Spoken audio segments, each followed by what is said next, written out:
ਤੇ ਦੋਸਤੋ ਅਸੀਂ ਹੁਣ 85 ਮਗਰ ਗੋਵਲ ਕੱਢਦੇ ਪਏ ਹਾਂ। 18 ਤਾਂ ਵੀ ਗੋਵਲ ਹੈ ਤੇ ਹੁਣ ਅਸੀਂ ਪਾਉਂਗਾ ਗਾਜ਼ੀ ਮਗਰ ਤੇ 5ਵੀਂ ਕਿੱਲੀ ਦਾ ਆਪਾਂ ਫੇਰਾ ਲਿਆਨੇ ਆ, ਫਿਰ ਚੌਥੀ ਕਿੱਲੀ ਦਾ ਫੇਰਾ ਲਿਆ ਸਾਂਗੇ। ਤੇ 5ਵੀਂ ਕਿੱਲੀ ਕਿਸਾਨ ਵੀਰੋ ਰਹੋ। अस्सलाम वालेकुम जी। ते की हाल है सर दोस्तों का। तो मैं थोड़ा अपना वीर भरा रह रहा तुम खरल ते आप देख रहे स्मार्ट किसान पी के। ते किसान वीर भरा मैं अज मौजूद हाँ जी अपनी पैली विच। इत्थे लगी हुई सी मुंजी ते मुंजी असीं कल कटवा ली है ते मुंजी कटवाउण तो बाद जिहड़ी पराली हैगी सी वो सारी आपां सलाह मुतासरीन नूं तकसीम कर दित्ती है ते कोई तीला इत्थे नहीं बचा। ते आपां जी गल करिए जिहड़ी मुंजी आपां कल कटवाई है उहदा रेट जिहड़ा आपां नूं मिला है वो सही मान का रेट 4950 मिला है। उस तो बाद जिहड़ा वजन की आप गल करिए तो 30 एकड़ वजन जनाबे वाला 63 मन आया जी। जी अपनी सारी कटवाई हुई है वो सारी कटवाई 63 मन की एवरेज आई जी। उस तो बाद हुण जी साडे कोल आलूआं दा सीजन शुरू हो गया है तो इनकी जमीन की तैयारी असीं करते पे हैं। आओ दोस्तों चेक करवाने ट्रैक्टर अपने को चले खड़े। एक ग्रीन है जी तो 2 385 हैं उन्होंने मगर डिस्का है तो ग्रीन मगर टिलर सुहागा है जी। तो सुहागा मारते पे हैं। सुहागा मारन तो बाद आप जी पानी पावे पानी पा तो फिर जो वत्तर आ सी उदों फिर आप कराया ना उतों छिलसां। उस तो बाद आप तैयारी शुरू कर दे तकरीबन आप पहली दे अगे पिछे आप आलू केरने हैं जी। और दोस्तों चेक करवाने जी जमीन बहती पई है जी। तानवीर में तुम चेक करो जी तैयारी हो रही जमीन की। ट्रैक्टर जिसका चला मगर ट्रैक्टर चला चुना कटदा पे मोट स्वागे आ जासी। दूसरे प्लाट ट्रैक्टर के चला 85 बहुत डिस्का थे।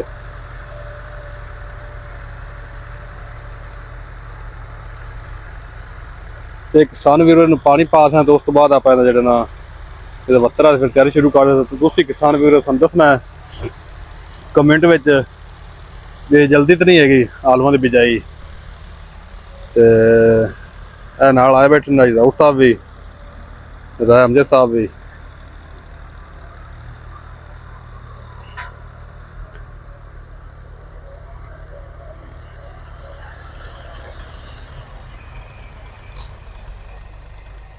तो दोस्तों असीं हुण 85 मगर गोवल कढ़दे पे हैं। 18 तो भी गोवल है तो हुण असीं पाऊंगा गाजी मगर उहनूं चेक करने की करदा 18 तो भी गोवल छिकदा या नहीं छिकदा। 85 तो ग्रीन आंदा पिया गाजी।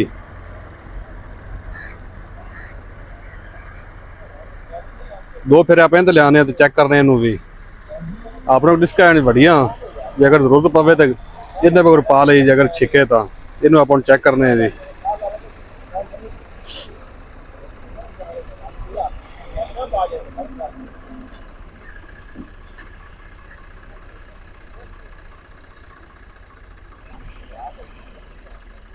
ए वेखो 18 तवे डिस्का जी।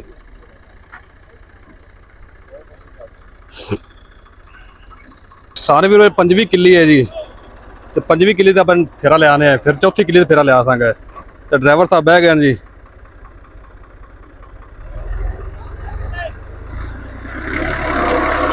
लो जी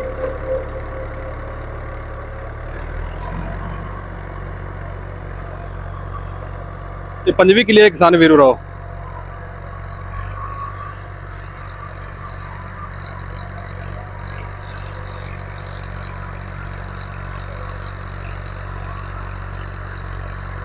ट्रैक्टर चेक करो जी कोई खास धुआं नहीं मारता पिया।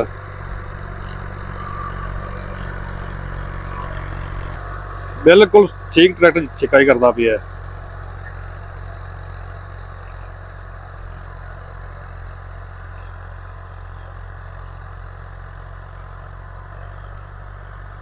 तो दोस्तों 3 किले लैन है जी। अगले मत्थे ट्रैक्टर पहुंच गया है तो बड़ी सोहनी खिंचाई करता पिया जी। ये ग्रीन है जी NH 65। किसान वीर भरा आप हुण इस तो बाद टैसटिंग करांगे नैक्सट वीडियो में 7 फाली ते उस तो बाद 60 कटर रोटर ते भी टैसटिंग करता है। तो तुसीं कमेंट में दसना है ये गोबल ठीक छिकदा पे या नहीं ठीक छिकदा पिया। अभी थोड़ी जमीन गिली है ਜਿਹਦੀ ਵਜ੍ਹਾ ਨਾਲ ਮਾੜੀ ਸਲਿੱਪ ਲਈ ਇਸ ਨੂੰ।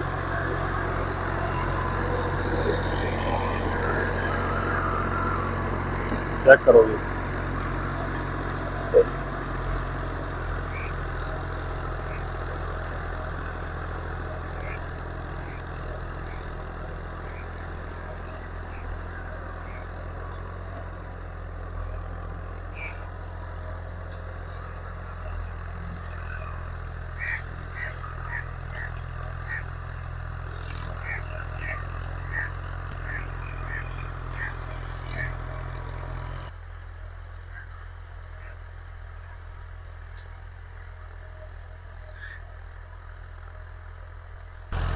ਜ਼ਬਰਦਸਤ ਜੀ।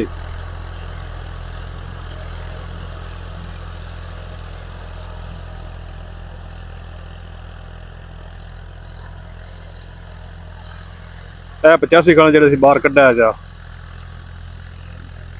ਇਹਦੇ ਮਗਰ ਡਿਸਕਾਂ ਪਾ ਲਈਆਂ ਇਹਨੂੰ।